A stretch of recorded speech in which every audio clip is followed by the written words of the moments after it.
10 seconds remaining. Dire team ban. OG's turn to ban.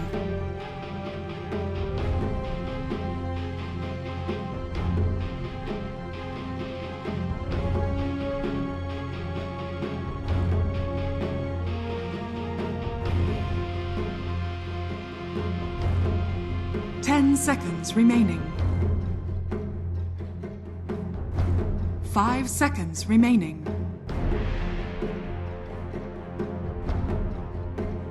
Dire team ban.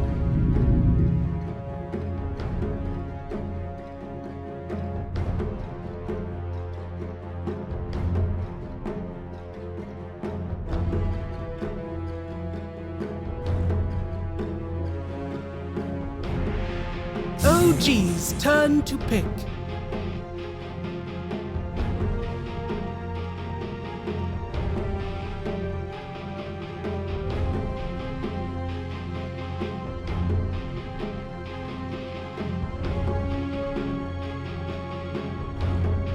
Seconds remaining. 5 seconds remaining.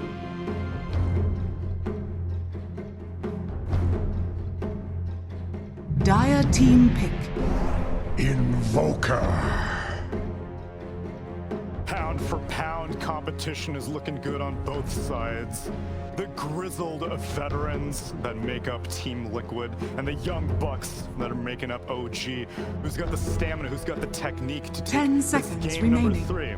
I think, Sin, you kind of alluded to one of the things that I found 5 which seconds may remaining. be a exploit that you could take advantage of is we have not seen ATF play from behind yet. Dire This team was a pick. game that he didn't even get a chance Admiral to recover. Conka. I'm sure he's eminently capable of it, but shutting him down early on had some impressive success. It's also going to look a little bit more extreme when the hero you shut him down on his starter. Yeah. Like, that's just... That hero in bad matchups and losing lane is one of the worst heroes. 10 seconds I remaining. genuinely think it's almost unplayable. Not only was his lane bad, then he's 5 playing from seconds behind, and he's remaining. against Ember, which is one of the hardest counters. OG's I turn mean, the to hero's pick. doesn't really have a comeback mechanic, right? His comeback mechanic is he kills you or he kills Roche. Roche is hard to do when you're really far behind. Killing enemy heroes is only good if other of your heroes are super far ahead who can kind of enable it for you, but otherwise, yeah, you're just sitting there with your bash, wondering why you exist. Sitting there with that number 3 10 above your seconds buffs, and you're remaining. like, one day I'm gonna slap someone. And Liquid, we're gonna pick up 5 a Conka to do seconds some remaining. slapping with, banning out the Timber and the Mars, targeting ATF. And OG ban out Spearbreaker IO, pick up a first phase Invoker. First pick Invoker. Yeah, Pick not only Invoker. first phase. That's, It's a Siggy. I feel like it's been a OG's while turn to since ban. Invoker has been in a position where he's overall first pick. Or maybe that's not true, actually. There was a patch pre-TI when some teams were rating it that high. First pick is pretty bold, though. I mean, Yeah. we at TI did have some scrims and stuff where we first phased Invoker. I think you Dire can team 2-3 it, back. you can take it on the 4 response. First pick is a different beast, though. You're just showing the whole, you're showing a whole lane, because almost no teams are going to play this on roles other than mid, and you're never going to put it in a side lane, right? It's pretty rare you ever really do. It's like you get brooded or something. All right, we have to go side 10 lane. seconds Otherwise, remaining. you're showing a hero that 100% is going mid, 100% which player's playing it. 5 It's seconds just remaining. take your pick, and most people are going to take either Kunkka, as we see here, or Void Spirit, I think are the 2 highest, outside of some cheese. So it's just, here's a matchup. And since their first pick, you're just going to get counterpicked on both your side lanes down the road, too, if Liquid really wants to, right? So, Is Conka really an insta-pick, or are you just saying it because you saw it? Like, because I imagine that the idea is if I first pick Invoker, I want to railroad them into countering it immediately, so I already know what the counter it's up is. there. Okay. I think most mid, the 2 highest mid, OG's most turn to players will ban. feel super comfortable counter picking an Invoker in terms of the lane and gameplay being like maximized is probably Void Spirit and Kunkka. Okay. Just because they both do exceptionally well on the early waves, they'll always be ahead, and they both have a pseudo gap close mechanism for Invoker as a core, which is insanely valuable, because the most annoying thing about this hero, 10 we're seconds talking about remaining. Colossal X, which is what it is most of the time, though BZM mostly plays at Xord, I think. 5 is seconds that remaining. if your core can start on Invoker for your subs, it helps interact with Dire your hero team by a back. huge margin. Because most subs are really bad at just running up to Invoker and casting spells on them. Right. They get outranged or disrupted, or they take it immense amount of damage in the process. So Kunkka and Void Spirit both just start on him. And they're heroes that can chip themselves OG's a bit low turn in the to first ban. place. So historically, they're two of the most favored matchups. There's even the added benefit in this patch of picking Kunkka here that if you do see an amazing other mid hero later, you can put Kunkka safely. Because that's something that wasn't popular even just a few months ago, but now that Kunkka fares well in that lane, it's just, this almost feels like a no-brainer. To 10 just grab Kunkka here, seconds it's just good. remaining. I mean, it's outplayed in the offlane too. Yeah, so yeah, even And for you Liquid, get you the can play shard. great. 5 and seconds back. remaining. But they do get the Bane, which is maybe you see these reversed. I mean, this is also a question of, is taking his Bane on 4 and Invoker on 1 that much better than Bane on 1 and Invoker on 4?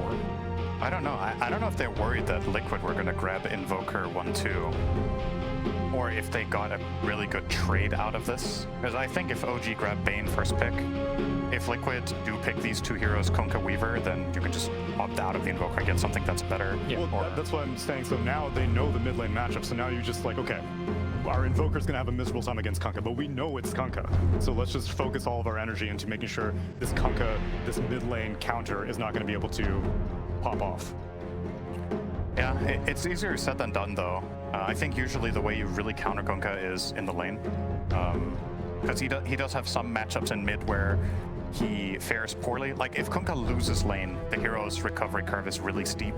But he definitely doesn't lose to Invoker. Like let's imagine you pick Kunkka early and you don't know your enemy mid matchup, and the enemy team can somehow guarantee that Kunkka goes mid. You could be playing against SF, you could be playing against Razor, you could be playing against these heroes that dominate melee mids, or Timbersaw, you know. Viper, I think, also does extremely well against Kunkka. The Necro ones. Necrophos, yeah. Death Prophet is the word. There are like almost 10 mid heroes that destroy Kunkka if they play it very well, or at least win clearly. Invoker's just not one of them. So if you want to counter Kunkka out now, I think, yeah, Bane is a start because they have some sort of a combo break against the X-Mark mechanic. So if you're clutch, maybe you can avoid the X-Tarn boat. But again, it just begs the question, why give them this opportunity so that you need to catch up? If you're first pick, you need to be dictating the draft in the first phase. That's the only advantage you have. Right. The next two phases, you're going to get counterpicked in the end. And I think right now in Dota, there isn't a big enough pool of heroes in the first phase that are just so good that you getting to choose the 10 absolute seconds first remaining. and the last one, it gives you a big enough advantage that you can comfortably take it. I 5 think you were looking at it seconds before this remaining. game as well. You think second pick is better and has higher win rate right now? Yeah, it has higher win rate. CEU, and teams are favoring it too. Yeah, I mean, I favored it for a long time. I just think these picks on 8 and 10 they're hard to overcome if your first phase isn't asserting something that forces a response. OG's Otherwise, the enemy turn just to has too pick. many options. I mean, just to talk about the benefits, though, Invoker, I'm assuming BZM is going to play the Exort, which he traditionally does. So one thing is Bane is already a Sunstrike setup to some degree, and I think this is how you abuse it and get out of the bad matchups, right? Because you can go into this and say, oh, Kunkka's favorable 10 seconds matchup. I mean, remaining. you might be able to even play this matchup to a better degree than we think, but even 5 so, he seconds gets 1 or 2 remaining. Sunstrike kills, he gets to his Midas a camp. You can catch up at net worth pretty fast with this hero. OG's And turn the to matchup pick. isn't that debilitating in terms of you have flow through your other lanes, right? So I would really like to see him make these side lanes his catch-up mechanic, so he's not just put on an island, there's nothing else happening on the map. It's also a fair point, like maybe our perspective on this matchup, Kunkka versus Invoker, is kind of guided by the fact that almost everyone was playing Quaswex. Yeah. So in the phase 10 that was the seconds case, remaining. maybe Exort Invoker can break even. And if that's the case, then maybe OG feel like, well, in 5 this meta we have a seconds star remaining. player mid that plays this hero exceptionally well. He's not scared of anything except like maybe Brood, which you can't first phase. I mean, who knows? Maybe No you one's actually even can. no one's even playing Brood. Maybe you can if you first pick Invoker. Like maybe you could brute force and force that him the off meta the now? side lane is good enough. Like I don't know. The but- first fade Invoker Brood trade. Is Yeah, where we're at. we've been there before, I think. I mean, they It's a might long also time. play it 4. There are That some is 4 true. players. I would say Taiga is a player who Taiga he might play. You know, it's not quite the curveball. Yeah, seen crazier things, but Yeah. Dire team pick. Liquid are Maresca has arrived. Now I don't think he's okay. You don't think BZM plays in OG's Dark turn to ban. Team Liquid Classic, one of the teams I feel like that's been most consistently happy with picking Enigma. They've played it in different metas for different reasons when other teams didn't like it so much. they tend to gravitate toward this hero as 10 a position seconds 4 that remaining. is then given priority. So that's kind of how they played with Boxy and Taiga together, was 5 that Taiga would play seconds Enigma, remaining. and Boxy would play a 3 in quotation marks. So that 3 would start out the lane while Enigma was Dire denying team creeps. banned. And then as soon as the 3 became independent, Enigma would either just hard go jungle and farm, or would start taking the lane and the other hero would roam like they did with Sanking. I wonder what they're seeing here that really prompts the Enigma pick. You're playing against a BKB counter in Bane, which is the only counter currently. 10 seconds It's remaining. not particularly a counter against anything with a percentage-based damage of Midnight 5 Pulse, which is seconds usually a remaining. big part of why you pick the hero against heroes like Alchemist or Centaur, Bristleback, these kind of super tanky boys. So remains to be seen. This is not a hero I would have thought of in this spot at least. The only thing that strikes me is it's a way to dodge this Bane Luna dual lane, fight them straight up, right? Enigma's generally a hero that doesn't play the lane straight up. He tends to dodge them by the OG's mechanic turn of to ban. denying half your creeps. The lane's super far back. I don't have to. My sub doesn't have to fight you on the side. We don't have to contest a huge amount of these CS in terms of the 2-on-2. Do you know how well that So- works nowadays after the nerf to conversion? I think its cooldown's quite a lot longer. I mean, it's definitely a nerf, but it can pan out better than you'd think. Okay. I 10 think when I seconds originally looked at the remaining. numbers, it's like, oh, this hero just has been killed by Ice Frog. Dire But I team think when you back. actually play it, it can feel okay for the core Enigma player. But you have to be in a position where you're also, it's not just deny one creep with conversion and then nothing else happens. I think it's deny a creep with conversion and you're also denying 1 or 2 others with the bonus damage from the summons because they don't have a summons clear, right? Right. Which is the advantage on this lane. Luna, Bane, both single target. 10 It's pretty seconds hard for them to remaining. kill Eidolons. Once those Eidolons are level 2+, they're not clearing them basically ever on the lane. 5 They're really seconds powerful. remaining. It's really hard to fight them, and I think when this Enigma gets to 5, if he can go an HOD build, he might just go with Midas Bling, something like this, but these level 3 conversions are pretty strong. No one's really fighting them in this early game, and people tend to underestimate them. So this laning phase is the one upside I see for him, but in general, yeah, his black hole or his team fight, there's nothing that sticks out incredibly to me. I think it's generally can be difficult to black hole, but we're looking at 4 ranged heroes right now. Yeah. And I think OG's lineup is also very poke based, right? There's nothing that commits in the fight that, oh, they committed, now I can commit my hole as a counter initiator. It's very, we're throwing brambles on you, we're throwing some sleeps and enfeebles, there's a sunstrike, maybe there's some force spirits hitting you. OG's turn It's actually to just pick. an entire poke based lineup, right? So those lineups can tend to be very hard for Enigma because he likes heroes that commit in, so he can commit back. I guess one upside to Enigma is that Dire team based on what pick. we've seen, I was thinking maybe they go Underlord, but my big question mark about that is how does that play into Enigma? Because now that's a really good Midnight Pulse target, right? That's one upside to picking Enigma against this team is that everything we've seen from Amar so far gets countered by Enigma, right? 10 They're all seconds melee remaining. heroes that build tanky items or just gravitate toward a tankiness 5 playstyle seconds remaining. that now will run in and be in the center of the fight and be exposed against Enigma. But like you said, a lot of it happens around the Underlord now, Yeah. so it's maybe not the biggest issue. He does get the percent burn versus the Kunkka, and the Pit is obviously pretty annoying for their lineup right now in terms of both their subs have a mobility spell, and you just throw the AoE down in front of your Luna Invoker. It gives them a lot of static control in the fight that they were lacking a bit, right? Something to back them up with some auras, some team fight, some extra HP. You throw this Alacrity on the Luna, now she's hitting pretty hard. You're hitting a little worse because you have Underlord aura on you. So it makes it harder to pick a counter carry matchup here too, right? It's also a really good Dark Rift game, isn't it? Defensive. You're Choose playing your against a hero. lineup that has Kunkka Boat as well as Black Hole. So you can't get X back. You can. So you can get X back on Traditionally is a That's pretty... true. Yeah, but if you X the one Luna back or something, you feel pretty bad, right? Now you're all stuck in base and your carry died. But then you just nightmare the X pull back. I mean, it's 2 next level.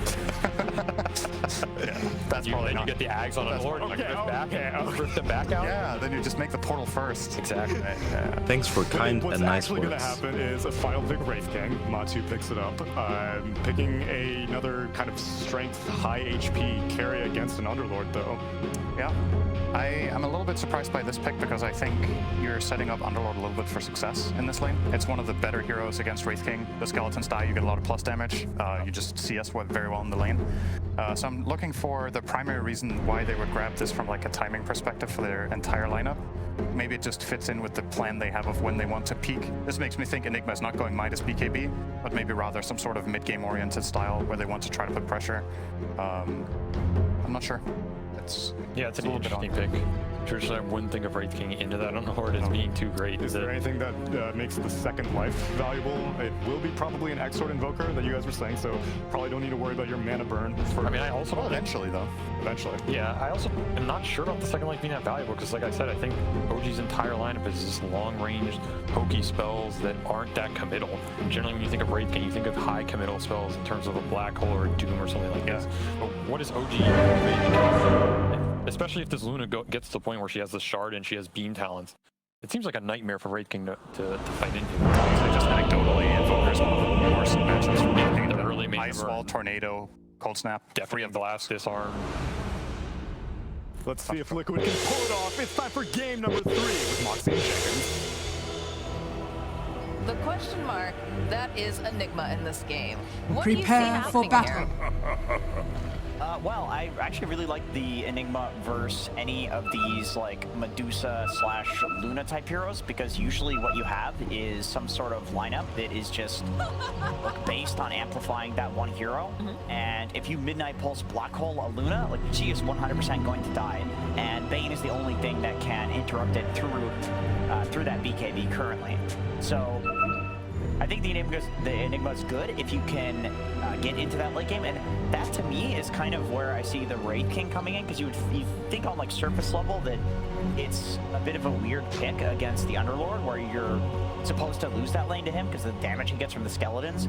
But I think it's just a hero to like run in like a single Okay, whatever, dude. I just woke up. 30 seconds to battle. So you think it's going to be more of just like a very tanky in your face sort of thing? Or, because it does feel like Kunkka usually provides that role, right? Yeah, Kunkka definitely does that. I think Kunkka goes for the like tanky frontlining like BKB armlet build, whereas Wraith King, like, yes, you're gonna go for an armlet, but then also there's Blink, there's like Silver Edge, so it's more like a hero that's gonna run around on the map and like make fights in like a different way from a Kunkka. Like they both do it, which that's the perfect game for Enigma, right? It's like you want multiple ways of just having some chaos happen, and then you abuse that. A couple different entry points, so to speak. Exactly. It's all about those entry points. Okay, it'll be interesting to see how it all goes down, because I assume, you know, like you said, if the Wraith King does run in with his face, does have to be very, very careful, obviously. But if they are slow, they're trying to move away from the reincarnation, perhaps get the perfect black hole. But who knows? It is Zai playing the Enigma, of course. So this guy is no stranger to the hero, and might have been a player as well. Oh, nice little Sunstrike on the range creep. Some style right there. Yeah, very nice. I mean, may as well use that early mana on Quasi Sword Invoker. Not like you're really going to use it for early Forge Spirits or something like that, or Cold Snap. It just doesn't do anything. But it is a lot of poke, right, coming out from the side of OG. Yes. It's going to have to be very well set up. 100%, 100%. SVG's read on that that's a really good read, and I think that perhaps that's why Wraith King was also picked up. You know, you say like Kunkka already fulfills that role of starting team fights, but maybe it's like, okay, when there's this, I can't have it cannot just be a Kunkka. Like we need more. So that at least to me that makes sense for picking this hero. Level 2 timing. Yeah, but use that very far.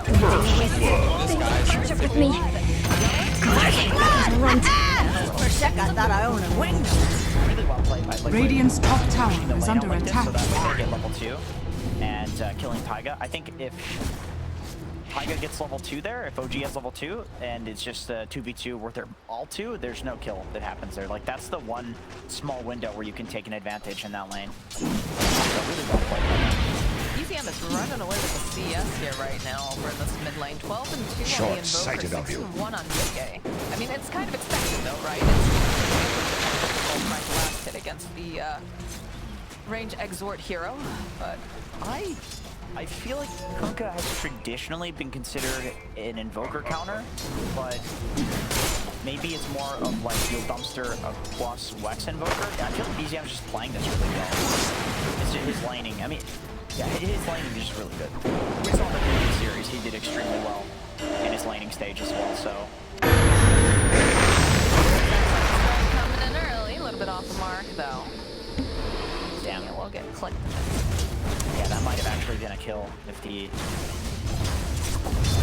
coordination between them was a little bit tighter. You don't want it next time. It's You know, early. It's only 3 Gold minutes for into the my game. We'll, chest. you know.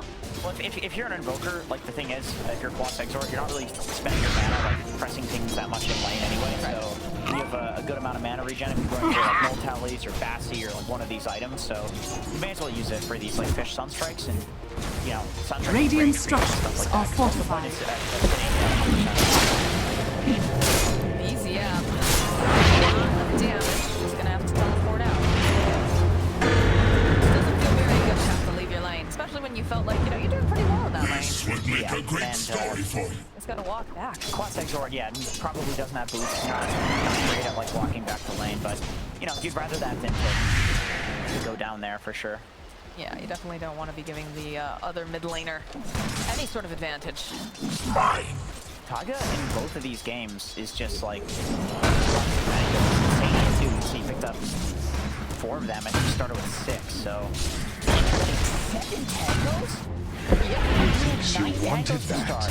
Alright. Expecting a lot of harass, clearly.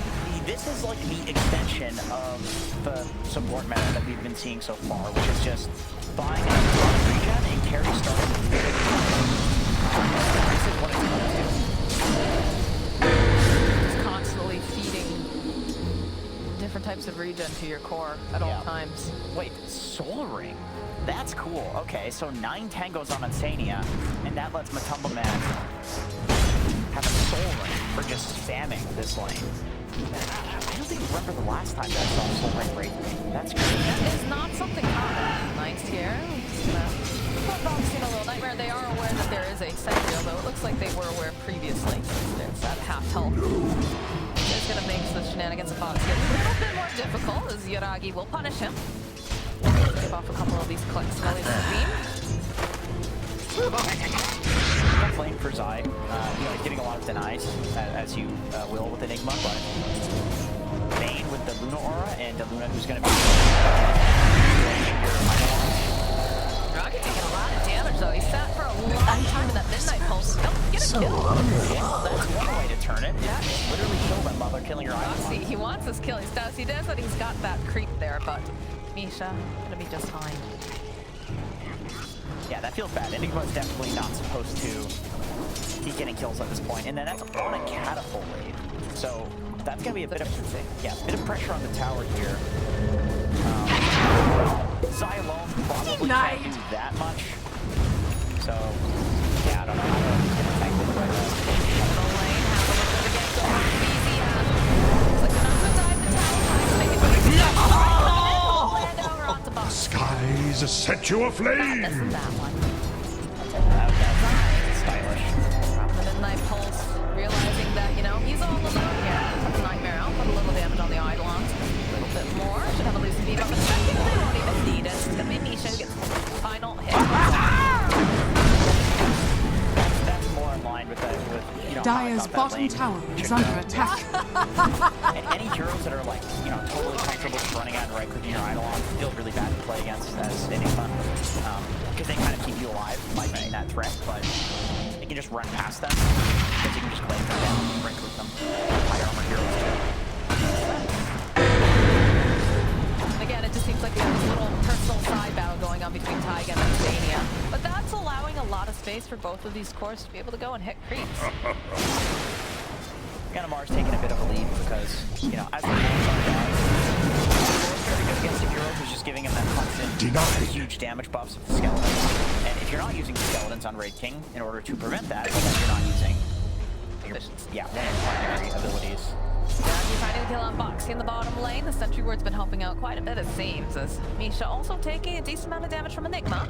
But Oh, bounty! heal up a little. You know, Zai is one of the #1 players I think that I've seen where he plays really aggressive right before getting 6. Okay, which I didn't do this game. Right before getting 6, and then he'll black hole somebody who's not expecting it. Like I always see him get early kills. Yeah, I mean that's.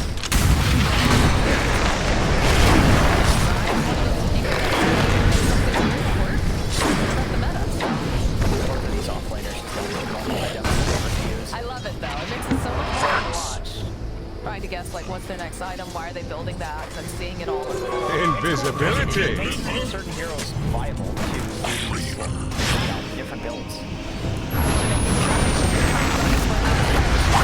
Radiant's bottom tower is under attack. Going to save your life here. He gets killed mid-game, though. They have vision. They know he's here. He just keeps running around in circles. They ping it out. Okay. He's probably just gonna head back. This is giving BZM a lot of space here in this mid lane. Allowed to push him out, and it Radiant's bottom tower is under attack. Yeah, so this rotation that Dyer's they do towards middle the top tower lane is under more attack. A result of knowing that Zai on the bot lane with the black hole, it's very likely that he's going to be played towards. He's going to use that to get a kill. So, like, why bother sending someone down there to die to it when you can just pressure the other Radiant's side of the map? bottom tower is under attack. He's not really getting any tower damage here because the heroes are not great at doing tower damage. It would be the Luna that needs to go there, but at this point, Luna's not exactly comfortable. Radiant's bottom tower is under attack. She's not there yet, so this bottom tower taking a lot of damage. Radiant's bottom tower has And fallen. that opens up the jungle quite Radiant's a bit. middle tower is under doing attack. boxy things here. Just trying to be as annoying as possible. Take away the farm from Miragi. And they do have some nice wards here to keep tabs. Look at, you've got a couple of the entryways into this point of the jungle just warded up. So that way they can keep an eye on what Miragi is doing. If there's any stacks and if they need I gotta talk about the It's so strange. Unfortunately, you can't micro the skeletons to take that off of them. No, that'd be great. Remember when people were going Necrobook Enigma, and it was kind of like you do this pairing of using the Malefice, the stun duration to like get a ton of necro damage. Like, Enigma's actually not that bad of a single target hero, as long as you've like something to actually benefit from the Malefice. So I'm kind of thinking like maybe that's the concept here, that you get the Orchid and in the Malefice you can do so much damage because nobody's gonna like turn and fight you, you know, during a Malefice. Right. So you can maybe have like a +1. Like if you do Orchid and then black hole somebody, because of the percentage damage, like they're going to die. Dude, can this guy stop tipping me? It also is like an early game item that lets you have mana regen. It's not just like Soul Ring or mana.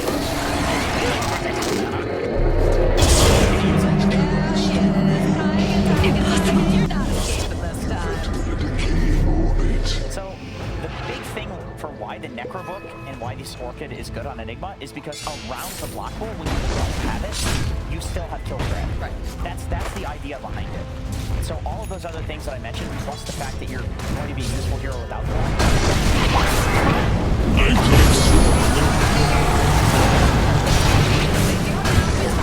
It doesn't matter.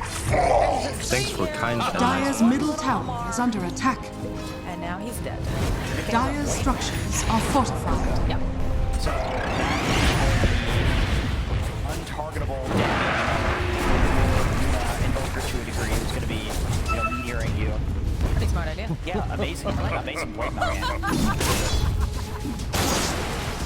I like the idea, like you said, just to revisit the Orchid on Enigma. We have this problem on a lot of the big team fight heroes, right? You have this issue on specifically like Tidehunter. That's one of the heroes Which that... is why you get nags on Tidehunter. Right, Radiant's or bottom you tower build very is under advanced attack. utility sort of thing, so you still You're a have... nag, yeah. Yeah, you still have another purpose besides just an ult, and I think the concept of having that Orchid, like you said, really smart, and a good way to maximize the usage of the hero.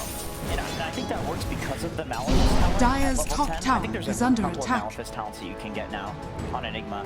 And so they buff up Dire the are damage, scanning. the stun duration, and so... it's a Radiant's legit middle spell now, tower really. is under attack.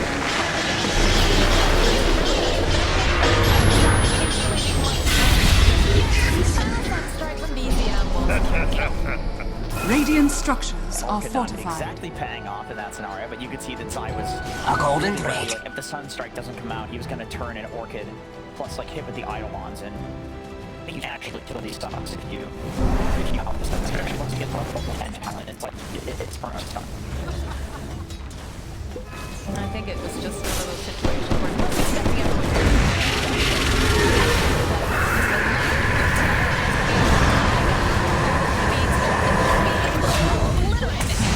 Dyer's bottom tower is under On the attack. back lines here. Dyer's courier Have that has ultimate been just killed. yet. They get Nick's courier on top of that, so a lot of of damage mentally and physically in the game. Hunting bounties. Out there, He's not feeling too good about that one. Great positioning. Dire's bottom tower Like is that. He under wasn't attack. expecting that. He saw these heroes like hiding behind the tower, going towards the right side. He was not expecting a beam script to just like come from above. They kind of answered him there, and Dire's bottom tower he was is under trapped. attack. Couldn't get the boat off. Couldn't get much of anything off, honestly. He has no points. He's even like considered level 10. To like this. Back to you, Amar. I see you. Just doing it to keep you on your toes, Jenkins. Dire's top tower is under attack. Radiant's middle tower has fallen. Planer, but he's high Dire's skill top enough tower that has fallen. He has leads, and when you have a lead, you should play like more solid Radiant's middle tower is under He attack. doesn't have any rounds really to do a whole heck of a lot. Dire's top tower is under attack. Alright, he knows a little. They'll eventually Dark matter indeed. Zai's going for BKB next. You know what? The Orchid could also be. Well, I mean, you can just build a Lincoln but to a degree, it counters the Bane countering of the Black Hole, because if you go into a fight, you could Orchid the Bane and then, you know, I feel Black like Hole the targeting becomes- has to be Dire's so, top like, tower you'd have is to be under so attack. fast and you'd have to be able to see everything, right, Yeah. in order to get that off. It's like, that was also a thought in my mind, but I was like, that's so hard. It's a, to well, yeah, actually- it's an option though. It's an option, and the more options. We're sailing now. Make you pay for this. Kind of reminds me of myself. Except I never got killed by an old lady. So Amar goes for this casual. Radiant's courier has been killed. Then built into Atos. So the helm to him is just like a lane dominance item, and Underlord is actually Blessings upon a loyal warrior. Bounty. getting the helm does help you more than a ring of health, I think. You'd think he'd be armored like a tank. Yeah, but you know, it's also like the summer snap. They have a lot of ways to reduce the armor. Yeah, so definitely more value than a ring of health. But it's closer these days with the nerfs to helm. It used to be like almost just the best item for laning in general as an offlaner, but now it's sometimes people go for a casual ring of health. Zai did it in the last game. Atos is completed though for Amar now, so they've got multiple ways of being able to catch. Radiant are scanning. Having the Atos only level 2 hit though. Not that big of a stun duration. Like usually for stun duration, you want that pit to be maxed out. He's super farm because of his build. Is it just, yeah, I was about to say, is this just something that he did specifically for laning, for farming? Because you said he's very greedy. So, I mean, title, give it to him again. And they'll find themselves based off on This death actually doesn't so I matter. think you're happy with that. This Especially if death they don't actually end up doesn't getting matter. the kill on Taiga, and they get the kill on mid instead. Yeah, Mikkei's having a tough time this game. Oh, God. He went right You into pay that, for what you've so- done.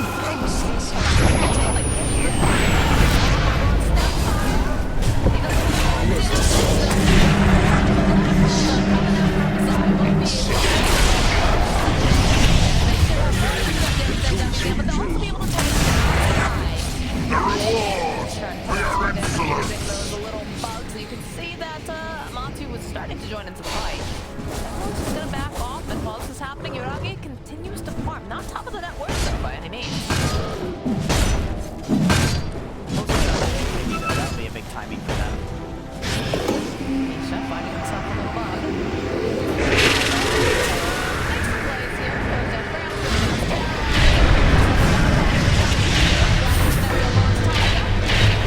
Giving a lot of attention there. Merely release the servant within. Foresight to move the Eidolon to keep that vision. His ITV's towards the top of the black hole, so he's kind of chill. Whenever you have Enigma Bounty Titans killing! on your team, the way that you play the game, the timings that you play for are fairly obvious. It's literally the cooldowns. On the flip side, it's easy to play around those as well. If you're OG, you know that like you can farm aggressively like this if you're Augie, and you're a lot safer because there is no huge black hole coming in, but with that Radiant's being said, Zai bottom doesn't have a tower blink dagger is under yet, so attack. Feels like the salty air. no BKB as well, so it is interruptible. There's ways to deal Gold with it. from my chest. I mean, it feels like a lot of the times when these black holes are going off, it's mostly OG kind of walking into battle, and it allows for Zai to get into that position. Ooh, that's up right there, Misha. Just chill out, Mati. Take it down. I am going to...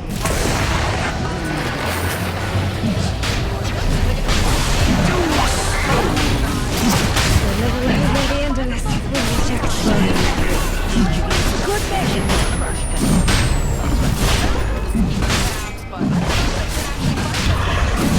Down are scanning. I agree with it. Like, I agree with Liquid being careful.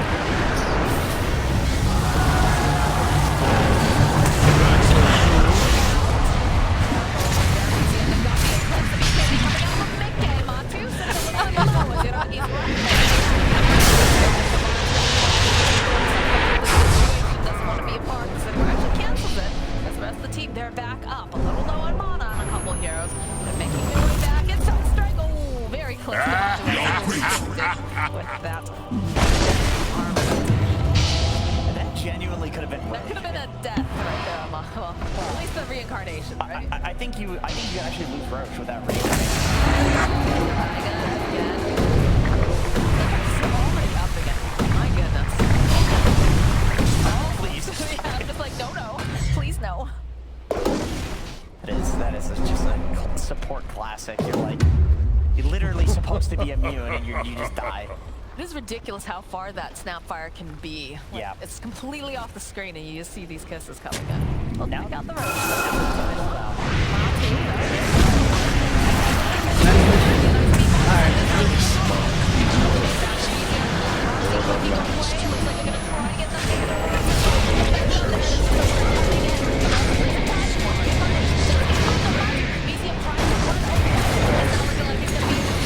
Dire's middle tower is under attack.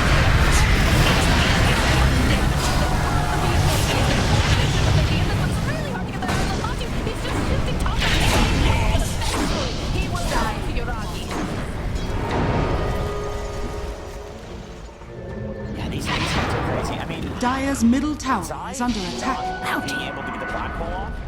Dire's middle tower has fallen. That is just the nature of any Enigma.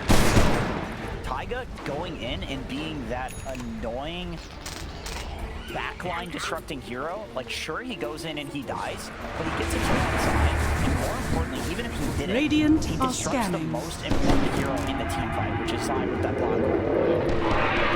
Blessings upon a loyal it's warrior. A little bit harder to do that for Taiga, but in that fight, like, what a pain. Taiga, just go straight to the right, go straight for Zai. And all of this was allowed to happen because he just became this annoying nuisance. These fights are just so split too. Like, people were not in the right positions, I think, for Liquid. I don't know if they were necessarily expecting it to happen. I would say that they were not. I think they were, like, because They're just so spread apart though this entire time. Like you saw, like Kunkka, like it was nowhere near this. But Insania was standing on the high ground. Like they knew that some sort of smoke play was coming, and they broke it. It's just that BZM, like a maniac, just blinks in. He just goes in, giving vision for his team because he has that.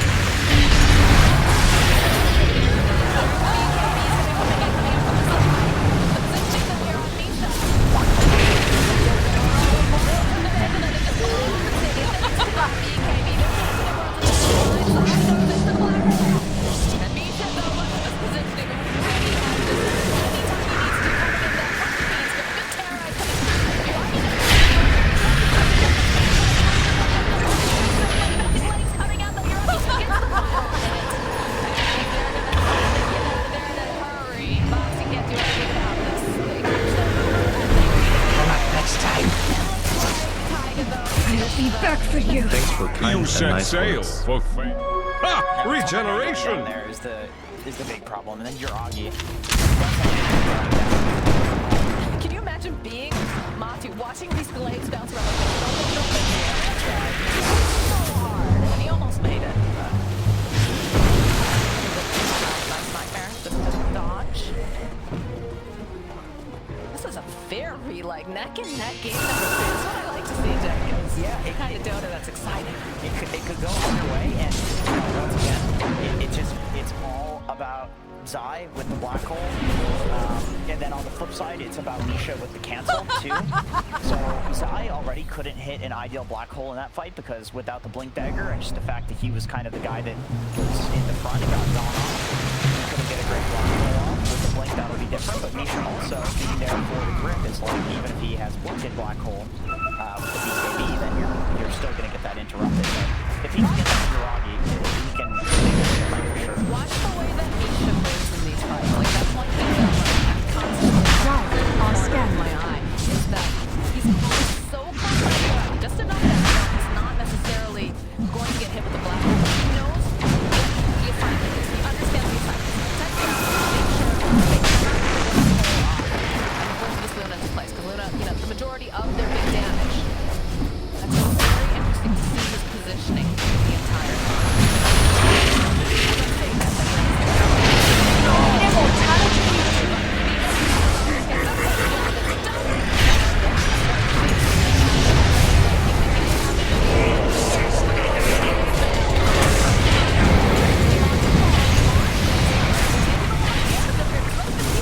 Yeah, Tex, I get it.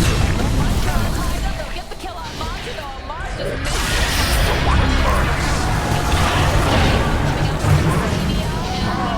Radiant's top tower is under attack.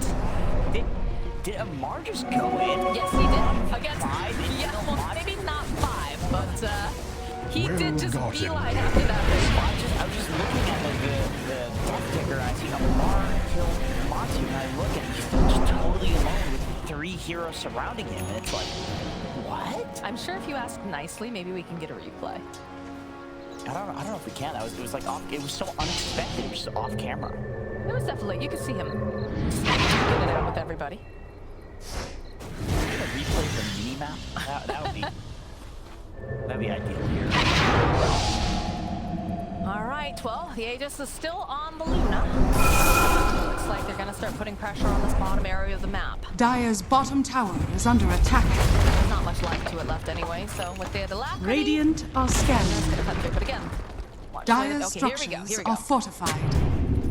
Radiant's middle tower is under attack. Dire's bottom tower is under attack. And look at this, look how he's got the BKB active. He's just one guy. Fighting them. What? Whacking away, yeah. It's insane. Dire's structures Absolutely are insane. fortified. Amar the Ferocious. What the hell was Amar that? the Fighter. Good lord. He looks very pleased with himself. That kid terrifies me. Genuinely. My god. I mean, birds terrify you too, but... Well, they're very violent creatures. Amar might be a bird, actually. You think Amar the feathered friend? Maybe. Radiant's top tower Going is under all the way attack. back, I really like Misha's positioning in that fight, dying first. That was Dire's 100% bottom because they tower needed is to run under into attack. the Aegis on Team Liquid. And so he just runs in and dies because he's Radiant's not courier needed to go to has black been hole. killed.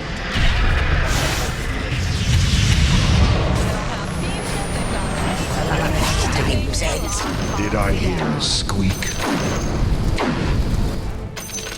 I think when Misha doesn't have Fiend's Grip up, he can just throw his life away for like a good initiation. And when he does have Fiend's Grip, then he can play that backliner. And he just tags along with Luna everywhere. Make sure that he's in position. Yeah. One other like underrated element to Bane is definitely the feeble. It's really annoying being Matsu and trying to like lifesteal your way through these fights and he's also like reducing your damage by like what 60%. And then you have Underlord on the flip side who's also reducing that. So like, how the hell are you doing damage? You're just not. That's the problem. That is a huge problem. BKB gets completed. Welcome back. That's on cooldown. So like you said, he's taking a little bit of a risky move, trying to go into D-wards. He's a body. He's fine with this though. And again, while this is happening, Yuragi continues Blessings to go up upon in terms a of loyal net worth. Currently sitting at warrior. the top 16k, 15k over on BCS. Maybe that's their plan, and if it is, it's working out real nice. Active Scepter now completed for Invoker. Lots of good items coming out. So the likely thing to be paired with the Cataclysm this game is Bane. Nightmare, Fiend's Grip, yeah. Yeah, they don't exactly have any other great setup. 8 knots and full ahead. Just not realistic. You know, you're playing into BKBs with roots. You're not gonna BKB. So, lots of pressure on Nisha this game in order to set up his team. Amar just teleported out. He just got a kill. All right.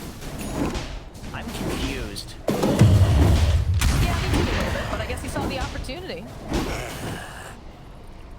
I'm not gonna pretend to know what the hell just happened. Dire's middle tower is under attack. All right, well, there it is. There's the alacrity of Belina again. Still have that Aegis for another 25 seconds.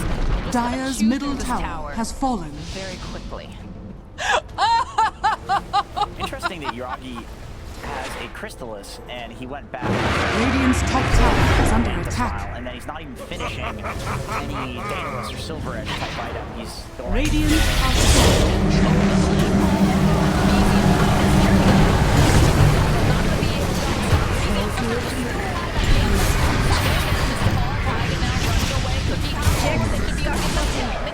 We have revenge tonight. In the way. As the rest of the team on OG, they were not prepared for that. But I mean, the thing that I'm concerned about, Jenkins, is now Black Hole's on cooldown.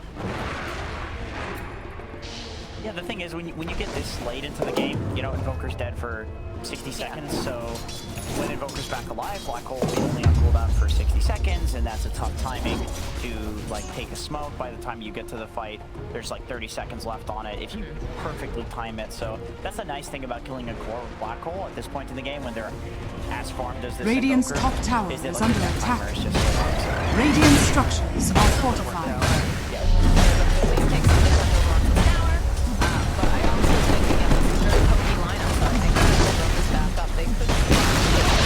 Radiant's top tower has fallen. Just don't have that threat anymore. Yeah, the question for Liquid is, in this downtime, do you want to play, like, together but safe, or split and safe? And I'm kind of feeling that OG goes for the immediate smoke. If you play together and safe, you're risking, like, getting into a fight.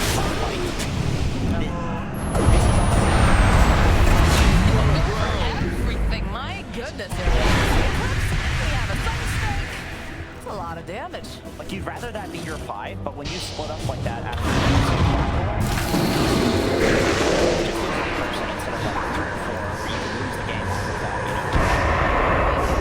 immediate rift from Amar. Yuragi running over to Taiga. Now that this Kunkka's down for 50-something seconds, he's gonna flex I look at Amar's inventory, and I've been watching play all and I just feel like Dire's bottom tower is under attack. He just gets Satanic. I was gonna say if he has a chance to get Satanic, he gets one. That's just wrong. He just gets Satanic on literally everything. Like, the guy just plays carry from the offlane, and then somehow Dire's top tower is under attack. And off screen to the point that we don't even can't even conceive of how the hell it happened. It's Dire's top tower has fallen. Where's position 1? It's just it's gotta feel so weird to play against. It's just weird. Because no offlaner plays like this. Well, I think maybe that's why he's having such good success. I mean, aside from the fact that he's obviously very talented, but the idea is just you're bringing something new to the game, and how often do we see that happen? Are fortified. Whenever we see teams like, for example, Secret, always like pure draft, everybody gets caught off guard, and immediately they scramble, they go back, they watch the replays, they're like, okay, how did this possibly happen? Because they need to figure it out, and then it becomes Invisibility! and that's a very exciting thing for Dota. It's one of the things that I think makes it so incredibly cool, is the fact that there's constantly new builds and new ways to play, just coming out of nowhere. And half the time we're like, oh my god, this seems insane. I think it matters more these days because everything is so close. Due to the fact that there's like this amazing replay system, you can study replays and get up to date really quickly. There's so many people competing. You've got DPC. Like, there's a lot of reasons why Tier 1 and Tier 2 are closing in on each other. These teams are also close to each other. So these like random new ideas that people have never seen before have that much more value. Because you're not just gonna like outlane a team, because everybody's so good at laning, right? So it's like you need to do stuff like this, where it's like people don't know how to play into a Satanic Underlord, because But have you played against us yet? Most Underlords honestly build these like defensive, they say like sad items. Like sad items? Yeah, the Guardian Greaves and Crimsons. It's like this guy's just running at you, going for Abyssal Blade with a Satanic on Underlord, farming the enemy Ancients alone. Wow, how do you deal with it? That's a question like what's asking themselves right now. As they are smoked up, they do have a black hole available, and they have the BKB. Alright, they're gonna so now if they want to find anything else,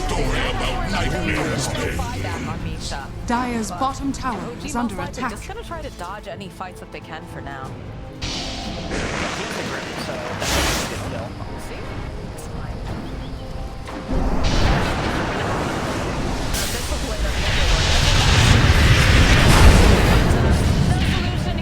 Caught in the mesh. He wandered into the wrong triangle at the wrong time. It used to be way better, Abyssal versus Enigma, because of the little jump that you got Dire's out of it. top But tower now is they- under now they attack. remove that, not so much of a counter. Like you have to kind of mess up as Enigma. Hated that.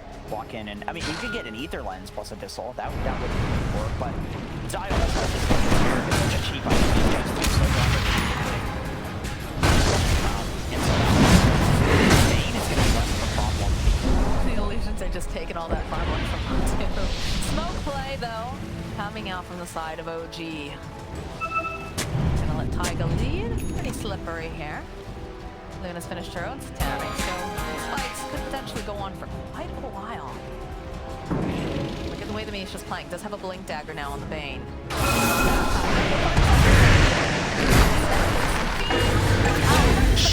And that's a dead Insania. The rest of Liquid now start moving into the lower half of the jungle. They don't want to have to deal with this. They don't want to have to take a fight without their Snapfire. But they're going to force the issue, it feels, because there is a Roche up. OG wants it. You know your life is about to end when you're forced after yourself through two brambles and have to like way out. That's like your safe option. No way out. And Liquid, they're not interested in fighting this. The idea is like they can Roshan has fallen to the ring. Immortality! Your Augie and just kiting him, and then like kill him afterwards, and they figure like if they're gonna do it one time, they can maybe do it a second time, but the problem is, as SVG was talking about when he mentioned the water, it's like this is a huge lineup, so if you're letting your Augie sit there and beam and beam and beam and beam and beam while you're like quote unquote kiting him, he's really the one kiting you at that point. That is so many summons. I know. Somewhere there's an Earth Shaker that's just twitching. Just like, oh, I know it's there somewhere. Somebody needs to deal with that. I like Dire this. Okay, are scanning. We've got the Lincolns on. Double down.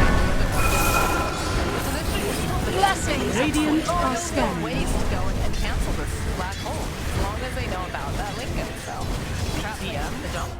BZM also, he's got his Eon disc. It's My timeline snaps. You don't. A dead box. See? not anticipate that as a combo, but oh, they grab themselves a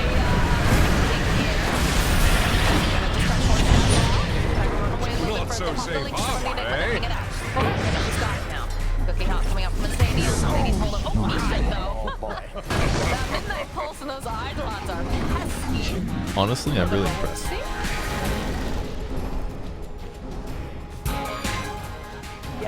Regeneration. It's like just not much of a hero. Although, you know, looking back at that idea, it's like now that there's a Lincolns, you could argue that the most important part of the main is becoming the Enfeeble on Raid King, as well as like the kiting that comes out from Nightmare, because I don't think you're going to interrupt this black hole anymore. It's not going to be possible with Zai's positioning well. It's Zai, so he probably will. You're not going to Abyssal it. You don't have, you know, an Ether Lens to allow you to do that. It's just the grip. So Zai's going to get his hole off, and you have other options for dealing with it.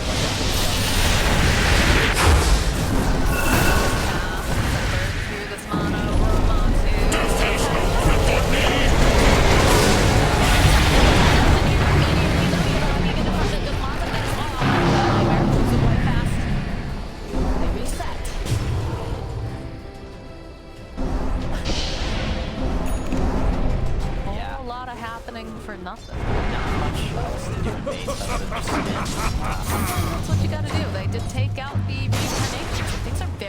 for Mati to go forward here. Put that here on Wraith King too. 40 seconds.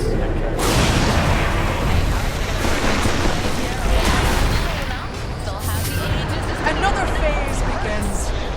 First, definitely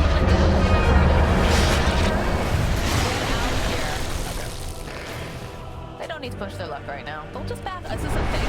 Are they going to try to move their way back in again? I think Amar was worried about the hole into the Aegis, so he just prevented that entirely by bringing him to the creep wave. And it's not far enough away that it's like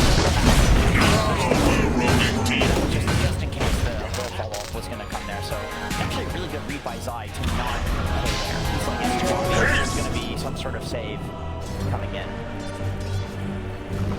But if it did happen in a hard save like that, that's just a good read from both sides. I literally don't see that. For the highlight reel. It would have been. Alright, what do we have? What do we have for neutral items? Tumby is picking up rapier for regular items. That's not a neutral item. It's actually very non-neutral. It's quite aggressive. Quite aggressive, yes. So he had to shoot up in the previous game as well. Or the first game, I should say. And, never got around to it. Never got around to it, but you know, Wraith King is one of these heroes that Dire's top tower is under that, attack. like, you know, you're power spiking the entire game. Like, you're stronger than us. You get the rapier, all of a sudden, as strong as you. It used to be like that for every single hero when it gave True Strike, but now it's more so. Dire's top tower is under attack. From the rapier damage, which a hero that has a built-in guarantee. Let's see what kind of trouble we can get ourselves into. Radiant's bottom tower is under attack. Leave talent now, for some reason, on Wraith King. So that's pretty nice as well. With the rapier. Yeah, very, very fast and put a lot of damage for sure. Haven't really been able to move out of the base though over here on the side of Liquid.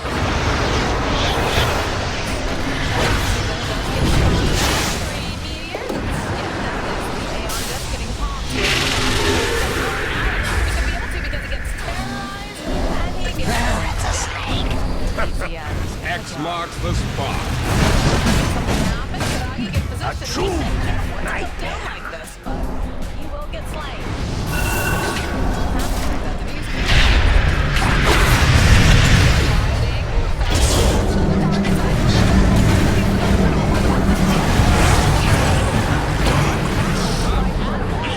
Bow to your rightful king.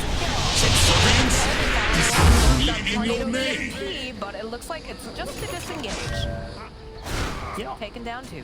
It's 11k goal lead for OG, but I actually feel like Liquid's in pretty good spot. Getting into the late game with Enigma, there's not great ways of canceling the black hole. Zai's going to be getting that refresher fairly soon, so just a kill on Amar, who should be, unless they die. Try to make something happen. They've got the dust, they've got the X off. Not going to be able to connect here, as already BZM runs away, uses that BKB to ensure he can escape. That's not looking at the minimap. BZM just poking again, and he seems to do this on every hero, where he just blinks in, just uses spells, like, baits you into thinking that there's a bunch of people behind him with stuff. And, I mean, it can be so game-ruining for your opponents to, like, get baited by that and press things, but Liquid didn't exactly take the bait there. You know, I suppose being game 3 in a long, intense series like this, you do tend to get used to a certain player's play style. I mean, it is a situation, right, where you're not sure. Blessings! No good.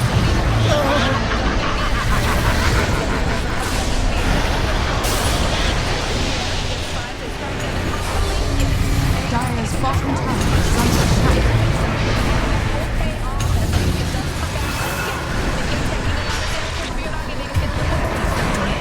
Dire's bottom tower is falling. Running for his life. BZM, look how fast he is. He wants to try to grab him, but he's just not going to be able to close the gap. As multiple buybacks occur during that fight. So there's no Roche. That fight is just kind of like both sides are just hoping to kill an important hero and run down mid and get a Rax. But it didn't really happen for either side. I think if you're you're happy with that because you don't have Black Hole, and still the fight goes decently for you. Back so you soon? force a buyback, you have to buyback as well. And your Weaver dies, and he gets his buyback timer out of the way. So I'm really feeling like even though there's a 13k gold lead, if you have Enigma on your side, you're fairly happy with these things happening. OG's looking to like pressure off of these. Welcome back. Pretty soon, especially with this next Roche coming up. I mean, that's the draw of these big team fight heroes, right? A good Echo Dire's Slam, a good top Black tower Hole, is or under Green attack. Cloak, or something like that can Dire's actually just change structures the are course of the entire fortified. game if it happens in the manner that will maximize, you know, the damage. And speaking of damage, And Yuragi has an Octarine core on Luna too, so he is really trying to play like that Phantom Lancer Octarine core build where you just kind of sit at the side and spam your abilities. So this is like fully committing to that idea of you're never going to Black Hole, you're never going to enter into a fight. I will say it's a little bit odd, like looking at the lineup and looking at the itemization that came out from a lot of these heroes. Like, I guess the main initiation comes out from BZM, right, with a long-range tornado or something? Because you don't want to have Misha that far forward. Yeah, it's like BZM or Taiga. Like Yeah. they've both been a little weird. But Taiga can only do so X so marks much. the spot. Yeah. Smoke play, though, coming out from Liquid. They're going to try to make their way out of the base, see if they can grab any stragglers. I'd love to get rid of Misha again, I'm pretty sure. Gonna let Oxy scout. Yeah, this pressure orb is completed now. Dire's Big bottom tower item is under timing attack. for Liquid. If they can get 2 black holes off, let's turn the tide completely. Gold swing and Roche is on. So this is Time. Behind over to the Shadow Realm. Chasing after the Misha. They're taking a lot of damage over on the side. Going for the long At least we're not stuck in cords. Don't have to worry about that. There's a gem on deck. Looks like they've snapped it up. he needs 3 tornadoes, then he can survive that. 2 was clearly not Dire enough. are scanning. Let's get more. There's the Stormcrafter that we had and the Yules, but it's not quite enough. 5,100 gold on Luna. Now I'm thinking like, what do you buy for this build? Because you don't really care about a Moon Shard, right? Because you're just playing for Lean over. You're playing off of your Qs, which is dependent on cooldown, not on attack.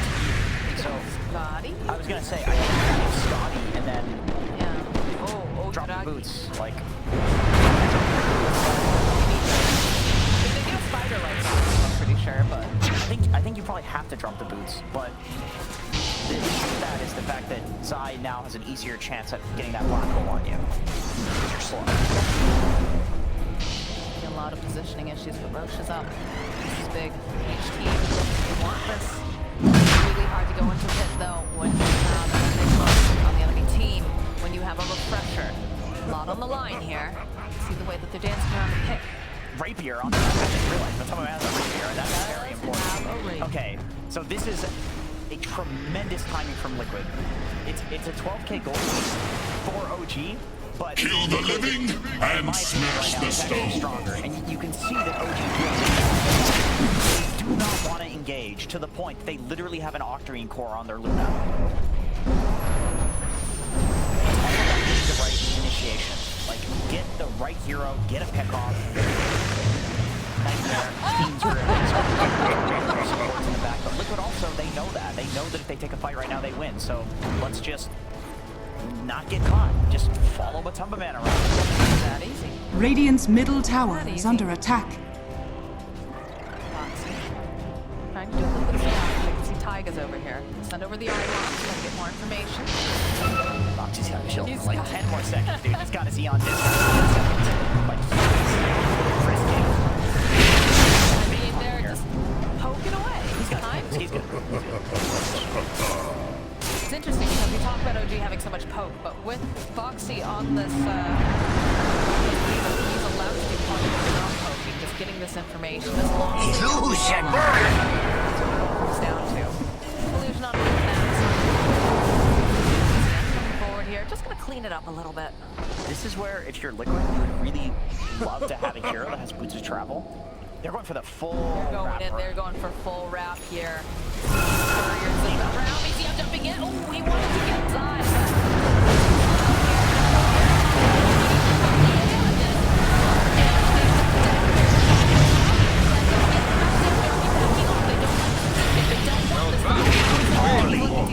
That's a lot of damage coming out from the gate. No buyback on Bane, which is very spooky stuff now. Gave himself a completed hex. Okay. They're going for full control on the side of Liquid. They know that they've got lots of damage from Matu. And they're all just buying out. They're saying, like, this is where we win or lose the game. Radiant's bottom tower is under attack. Enigma. They don't have Radiant's bottom tower has fallen.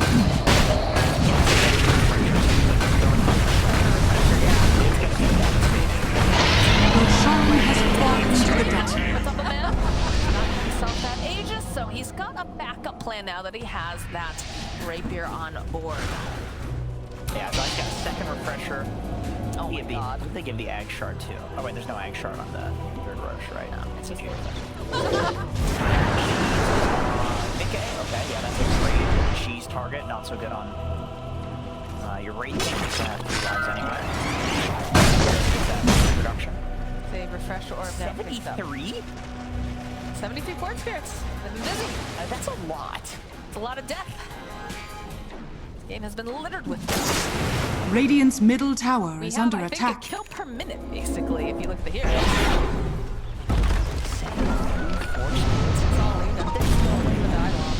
There's no way. But 106 on see, that's more reasonable. You know, you spawn so many of them. 73 force spirits. That's more than 1 a minute. Nobody's feeding it. It's friends. Alright. Going back for the hex. Radiant's middle tower is under attack. A little all over the place. Very much a little all over the place, for sure. Radiant's middle tower has fallen. And Atos, looking at a hex now. We've got some control, a little bit of damage, a little bit of sustainability. Not sure exactly what this Underlord is are scanning. He's got some identity issues. Yeah. But if it ends up winning the game. Yeah, whatever. I mean, it works. Sometimes you have to pivot. I don't disagree with this. Like, he's realizing that he's not going to be this like front line. Alright guys, I know we probably lost this game, but we can still do Thanks this. for kind and nice words. Thanks for kind and nice words. Your damage he does to you. Missing middle! Oh, Wind Waker. Okay, so Taiga built the correct item. That's a That's a really good item, as long as he doesn't get blown up first. yes. The problem is when there are 3 black holes and you only have 1 Wind Waker. In my Do the math for me, Jacob. by my calculations, that's 2. For the treasury!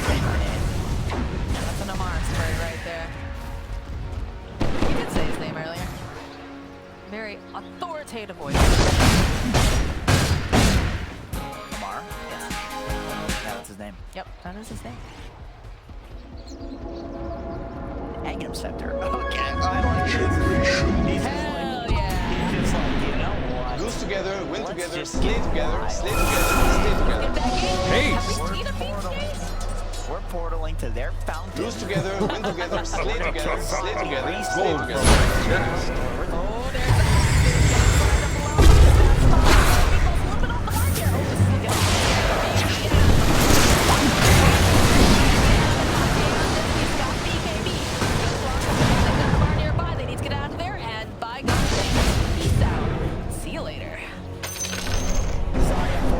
His blink canceled just at like the last second by that ice wall. I think he was looking to use one of the holes. Use one of the holes, yeah.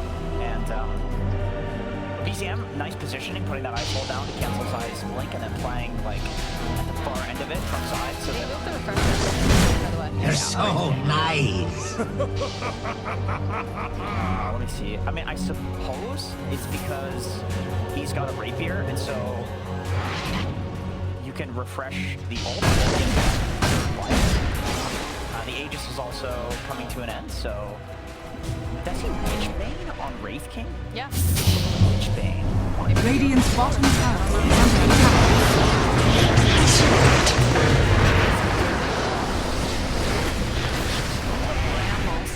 It's like Sleeping Beauty's castle over here. Well, he can also...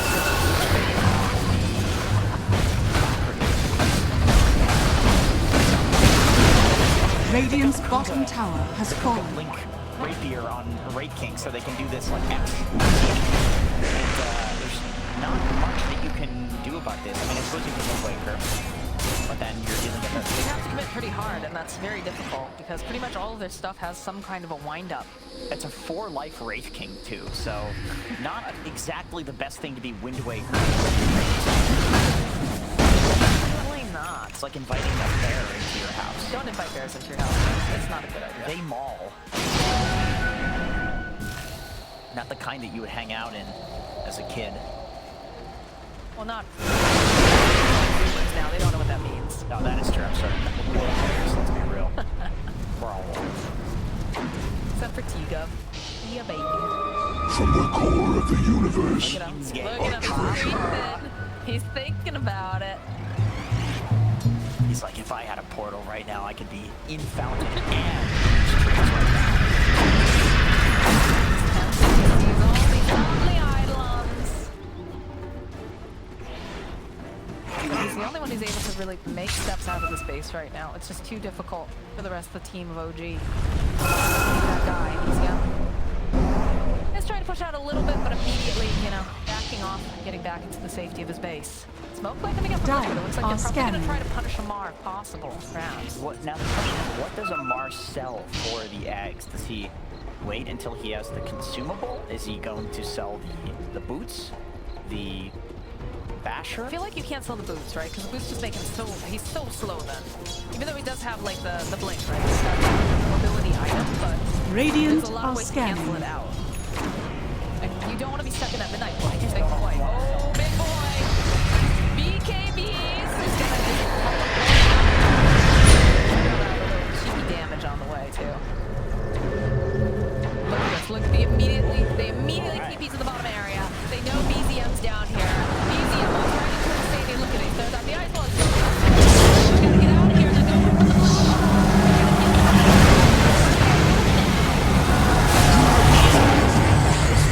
Well, that was a fail, folks. Now, I'm gonna go one-shot him here. Well, he does have buyback, so not the end of the road. Amar has just been spending so much time here now, too. He's got it coming out. He's got his eggs. And he's getting a bloodstone. Hey, wait a minute.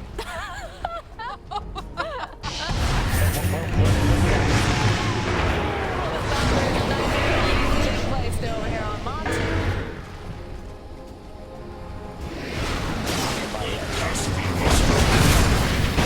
Dire's middle tower is under attack.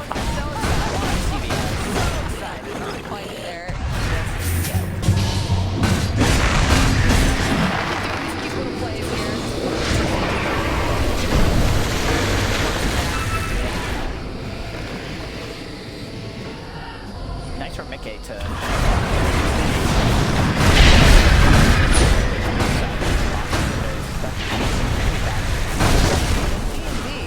They're throwing like Lincoln spheres on him, so that's so well protected. Yes, thing, right? Yeah. Thanks for time. Radiant structures are fortified. And he dares them to use something stronger on him, but they're not going to take that bait over on the side of the team. Yeah, he's for fresh BKB just in case, so he's fairly confident just taking out the siege. Force out the glyph. Arguably, at this point in the game, the glyph is actually worth more than the racks because these heroes are so strong. You can take throne in literally 3 seconds, so forcing out the glyph with BKB is actually really important. We're 60-minute items coming out, so you know, we have this really nice time from Liquid where they're really strong because they have, you know, Rapier and Sheep on DK and that sort of thing. But once you get those 60-minute items, like, things are just chaos. That looks like next time she's considering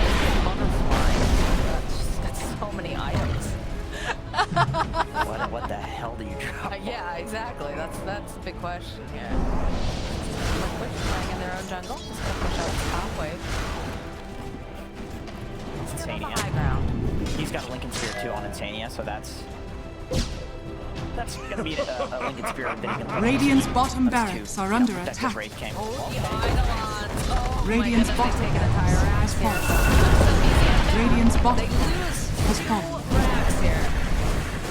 Yeah, another chaotic element of these like 60-minute scenarios is 25s on heroes. Like Enigma with the Eidolons, they do so much damage at this point. You summon Dire's top tower is under attack. Yeah, it's ridiculous. It's illusion. Fights at this point. It really comes down to Dire's top tower is under attack. Dire's top tower has fallen. Dire's top barracks has fallen. Dire's top barracks are under attack. As much of the base as they can, but they're poking back and forth here in this mid lane. Boxy continuing to try to push out the wave. Yeah, this is getting pretty spicy. I like this. You got one side, there's like X-Plays who sees the high ground, and then the other side, they're using a bar to rift out. That's pretty nice. I mean, either side, there's more.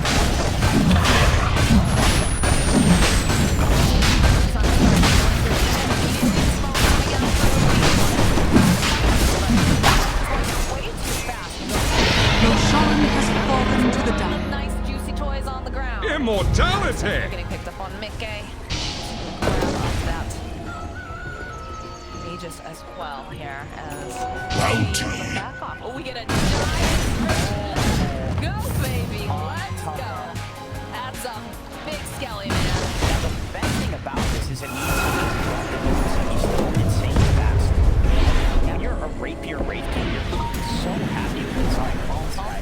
That's very good. Put a Fallen Sky on. Look at that. That's one of the worst ones that you can get. Radiant's top tower is under attack. Like, I mean, it's good for that.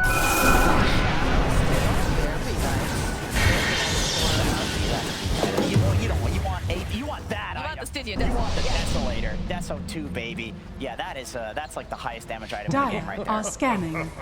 Legit. You'd rather positioning purposes. Look at the Dire's courier has been killed. I'm always disappointed. Hey.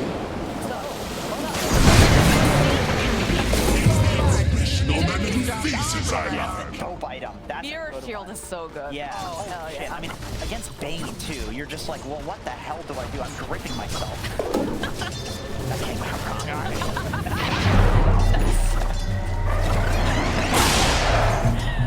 Oh, Zybo is getting clicked down by some of these summons. That is a very long expiration spot. My goodness. He is just not even able to clear that because look at that. He's just walking right. Yeah, look at this.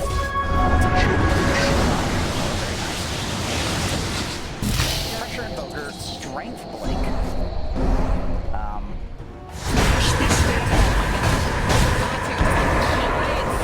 Man, this looks like a Dark Souls boss at this point. Yeah. High Lord Walnir. That's a skeleton boss. Yeah. Yeah, he looks like that. He looks like him. He really does. It's a very easy. It's a super easy fight. Yeah, it's a really easy fight. Invisibility. This is looking tough. Force boots? Nobody's using force boots? Okay, that's like the best neutral item for Purifier.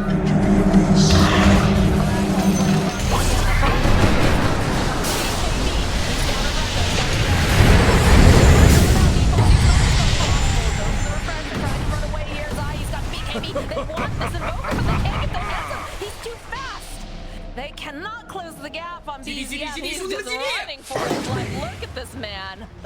Okay, whatever, dude. I just woke up. I'm not even trying right now, and I'm lagging. Fight me indeed, but you gotta catch him first. We've got Arcanist armor, and we've got, To be honest, that's the look of somebody who just shit their pants. Like, is just looking... You sound like you'd be an expert on serious. Yeah, you look dead serious because you're like, oh no, I'm on camera. Just got play cool, play cool. Yeah, that was nice though. What are you using force boots? I think Zai actually used a refresher for that too, so I don't know if he used the refresher shard or the Apex. No. Oh baby. Use the, we just have the refresher orb on cooldown. Okay. And the shard is gone? Shard is... Okay, so use both. He still has one black hole left, so they're fighting into one black hole instead of 3. That's a little bit more doable, I think, for OG, but still very scary when you consider how big this Kamatu is.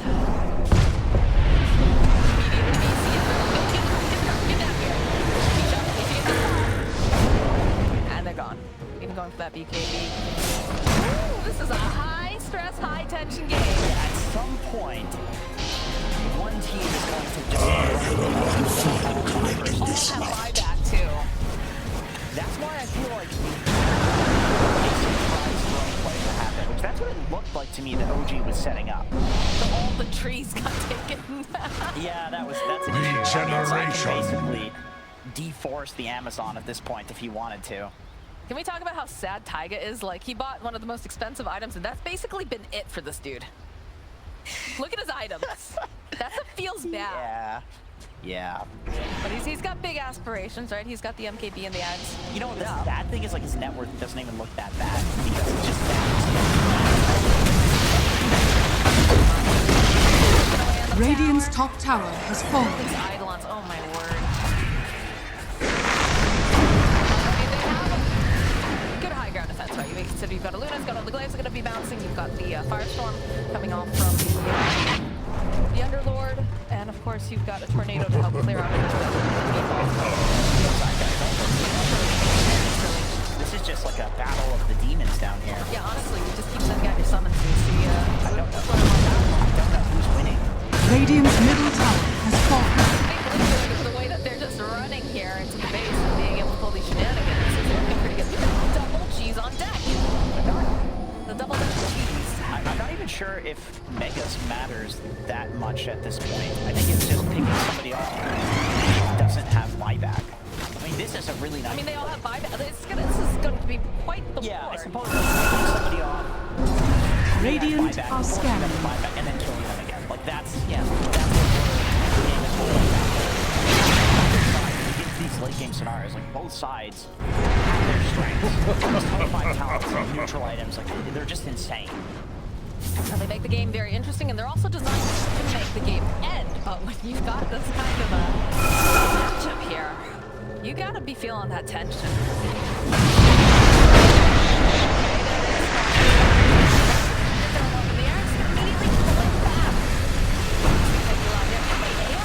We have at this point in this game. A lot. Well, there's so many items that Boxy has a tier 5 neutral item in his backpack, and he's using Apex on a pause 4 Weaver. That sounds about right. Just let that sink in for a second. Your position 4 is using Apex. But Tumba's like, Radiant structures are fortified.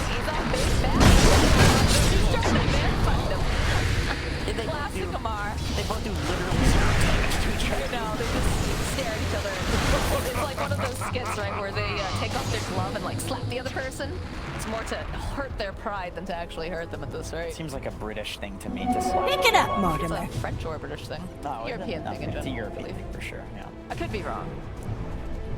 Have we seen a Torrent Storm yet? I feel like No, we haven't seen Waterbender yet. Since he's gotten that. It's the later the game goes, the better that ability is. It's so disruptive, and you know, imagine he is level 30 on Kunko, or is going to get level 30, and so he's going to have all Torrent talents. Plenty of EKBs on deck though too.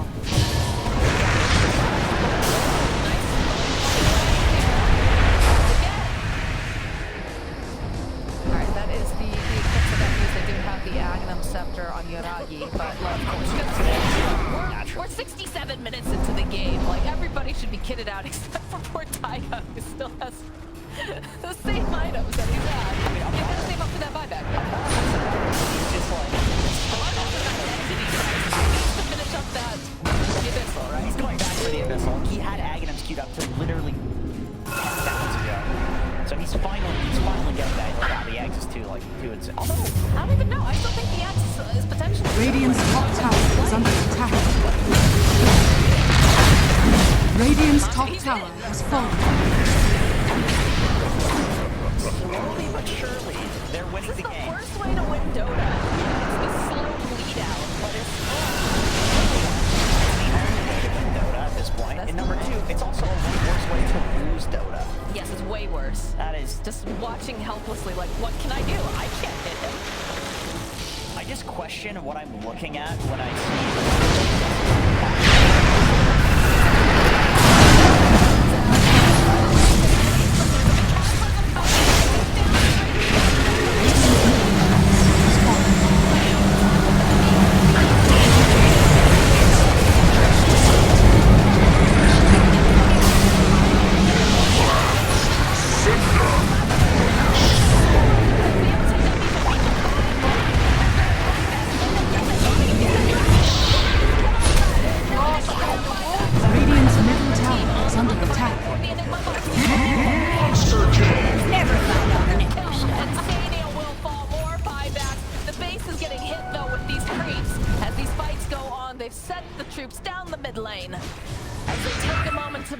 after a big battle, and a lot of buybacks expanded, and Jenkins, Sean is 10 alive. Do they try to challenge? Can they even challenge? There is no black hole on the Enigma. So fast, I don't think they care time. Sean has fallen to the dial. God, this is so cool. It's at this point in the game, it's like that fight was just died. Dire's middle tower is under attack. We have another Aeon disc. Look at the amount of refreshers and the amount of Aeon discs in this game. I think this could be a new record. Yeah, these are just like the late game items. Inside takes the Aegis because everybody else is slotted, so he doesn't have much of a choice. Double damage. A double damage Renamata. Look at this damage. Oh my god. Luna has too much stuff. Naturally. Luna has way too much stuff. Highest amount of assets at least, but go ahead and throw that in the heal stash to the satanic. Yeah, I'll use that. Put it on the map and everything else. Oh my god. I love this kind of Dota. This is like so much fun to see. What do you do when your back's up against the wall? Does everybody have an Aeon disc over on the side of OG now? I guess no. They don't have one on the main. They don't have one on the... Surprisingly. It feels like everybody has it, though, but they don't.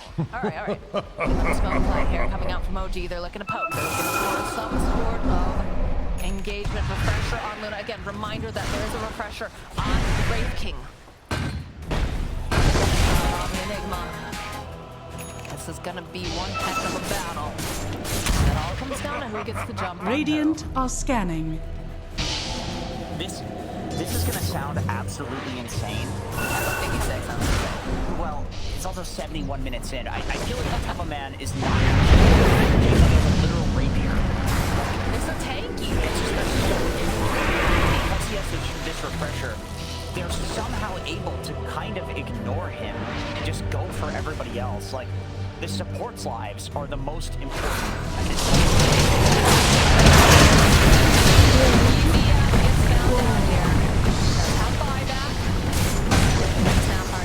So they do find themselves a pick off on the side of Liquid. That could be enough to open the door, but again, they do have buyback on Evoker. Nullifier has the same value at this point because there's there's like the Wind Waker, there's all of the Eon discs that you were talking about. It's like when you get a Nullifier against like just a Necrophos or just one Eon disc, it feels good. When you get it against like 5, it feels like literally just the most busted item in the game. So great pickup from Mickey. Alright, Liquid making their way towards the base again. These are the ones. Yeah, they're just throwing out the trying to clear out the creep wave. And again, this is a Luna at 72 minutes in, so pretty easy to do, but it's also very scary to approach the creeps. And at this point, I'm sure that Mega... Radiant's top barracks are under attack. Radiant's top barracks has fallen. It doesn't matter that much. It's going to boil down entirely to somebody getting picked off without buyback, or Zai using all of his black holes and then not having one up, and then OG just literally runs down mid. It's like, yes, it looks like Liquid is ahead in this game. Yes, it looks like they have full control of this game. But all it takes is one of those for OG, and they can run down mid and boost at the end of it. So it could go either way.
side.